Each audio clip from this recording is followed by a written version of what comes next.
Hello, welcome to the third video in the small series on arenes and phenols.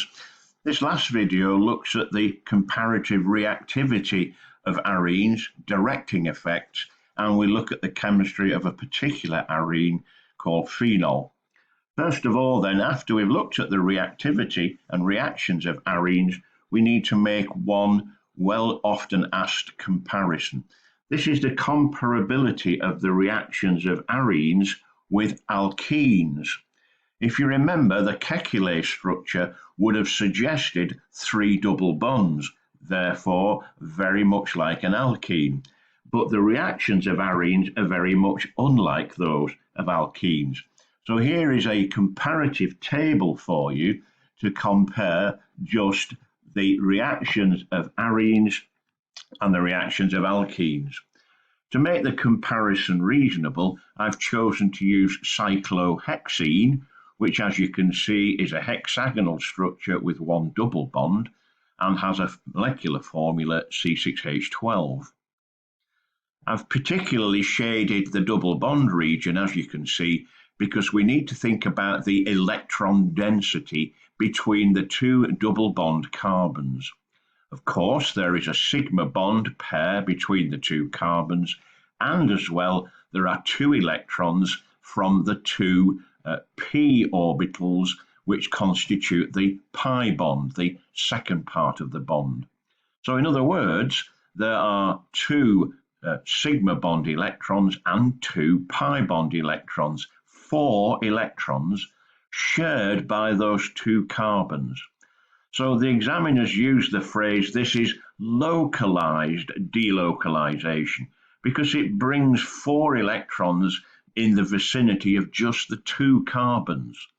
The double bond region is therefore of considerably high electron density.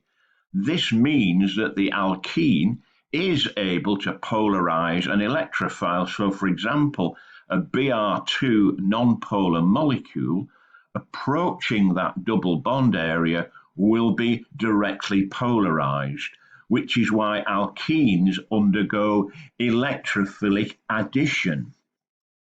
And so looking at the table for the alkene, as you can see, higher electron density, able to polarize the electrophile. The reaction with bromine occurs at room temperature with just bromine solution.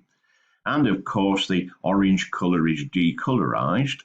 The electrophilic addition reaction, as you can see, would add Br2 to the cyclohexene and gives us a saturated dibromocycloalkane. Well, of course, this is 100% atom economy because there's only a single product. The electrophile in question was Br delta plus. Now look at the benzene on the second column. And this time, remember, there are 6 delocalized electrons, 1 from each carbon, but they are shared around all 6 carbons in the ring. So the delocalization is much more spread out. If you wanted to sort of visualize the relative electron density, well, of course, you could argue that there are 2 electrons between the same 2 carbons I've highlighted in the sigma bond. And of course, there is 1/6 of the 6 cloud of delocalized electrons for each carbon. So if you wish, that's 2 and 2 lots of 1/6, or in other words, 2 1/3. The point of that is not really important. It's just that the electron density between any 2 carbons in benzene is considerably lower than that between carbons in an alkene. In fact, the electron density is almost the same as an alkane, which of course is also very unreactive and won't undergo the addition reactions either. So poor old benzene doesn't have sufficient electron density to be able to polarize a bromine molecule like the alkene can. So this is why we need a halogen carrier catalyst. So we use iron bromide and liquid bromine with heat to actually get bromine to react with the unreactive benzene. The reaction takes place and it is only a mono substitution. As you can see, 2 reactants, two products, bromobenzene and hydrogen bromide. The atom economy calculates out at only 66%, but of course the electrophile had to be generated by the catalyst, and this would be Br+. So the comparative reactions of alkenes and arenes is something to bear in mind, as it's quite a common question. We move on now to look at the phenols. These are a specific group of arenes which have an OH group instead of one of the ring hydrogen. So be clear about that. It's an OH group directly bonded to a benzene carbon. This is not an alcohol. It is similar, but is a phenol. And as you can see, we name the phenols according to the important priority group, the OH group, which gives the molecule the ol ending. This is a substituted phenol, and remember we number our ring clockwise from the top, so this is 2-methyl phenol, as you can see. Okay, and another example here is a well-known chemical called salicylic acid. Don't worry, that's its old name. We would prefer to call it by its proper name. You can see it has a carboxylic acid group substituted onto the phenol, but properly the carboxylic acid group is higher priority, more oxidized. And so this would be 2-hydroxybenzoic acid. Now, the reactions of phenol are due to their substantially increased electron density. Now, this particular explanation is very important and is worth 3 marks. So it's vital that you phrase the explanation carefully. The reactivity of phenol, more so than benzene, and here is why. If we look at the phenol molecule on the left here, I've picked out the oxygen in green. The oxygen has a p orbital with electrons, of course. Now, in the case of phenol, the p orbital electrons overlap with the delocalized ring. What that means is simply this, that a pair of electrons from the phenol oxygen are delocalized into the benzene ring, adding electrons to it. This increases the electron density, making the phenol molecule more able to polarize electrophiles and therefore more likely to be attacked by electrophiles.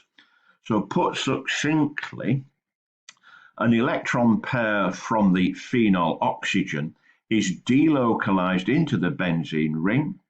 This increases the electron density, and so it is more likely to be attacked by electrophiles. So the 3 points there, which I've emphasized about the overlap of a lone pair from the oxygen, increasing electron density and more likely to produce attack by electrophiles, are what the 3 marks are usually awarded for. Now, when it comes to reacting groups that are already on the benzene ring, like the OH group, for example, then the presence of an existing group can greatly influence what might happen in a second substitution. There are 2 classes of groups which are already present on benzene rings. These first group are known as electron withdrawing or deactivating groups. There is only one of them that we need to worry about, and this is the nitro group, the NO2 group. The nitro group is electron withdrawing. What that means is it effectively sucks electrons out of the delocalized ring towards itself. Many substituent groups which have their own double bonds or delocalized systems like NO2 or COOH will do the same thing. By withdrawing electrons from the benzene ring at particularly positions 2, 4, and 6, this leaves positions 3 and the reflected position 5 to be the places of greater electron density. This is why the electron withdrawing groups like nitro will force substitution to occur a second time at position 3 or position 5. So these kinds of groups, the nitro group, will make a substitution happen again, but forcing it or directing it, as we say, to position 3 or position 5. The second class of directing groups are known as the activating groups or electron donating groups. There are two of these as well that we need to know specifically. These are the NH2 group and the OH group. Now, of course, phenol has an OH group and phenylamine has an NH2 group. Now, these groups do the opposite thing.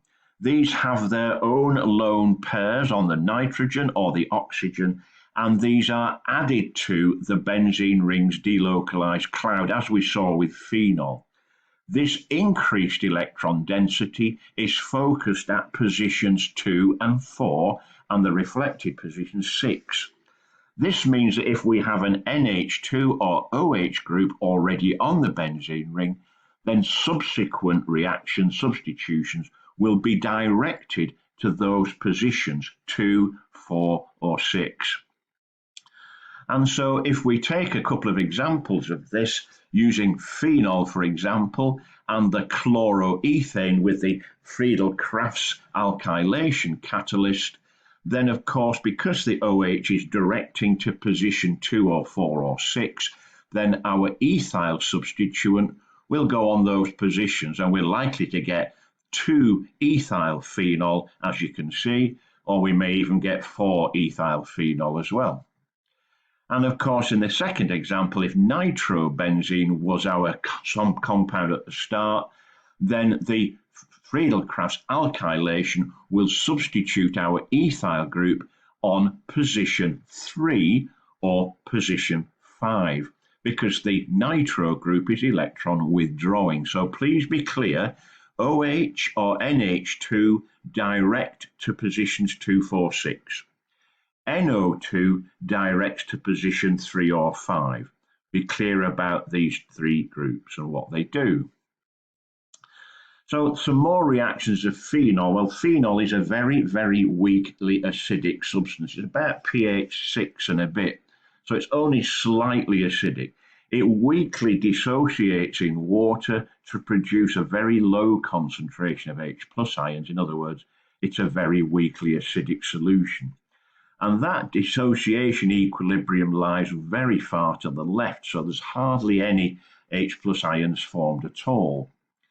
On the contrary, if we react phenol with sodium hydroxide, a strong base, then the hydroxide ions will remove the hydrogens from the phenol OH group to form water, leaving behind the O- Na+, which is the salt form, sodium phenoxide. So the neutralized weak acid, sodium phenoxide salt, is formed. You can either leave the O- and Na+ charges on, or you can leave them off, but you must not put a covalent bond between O and sodium.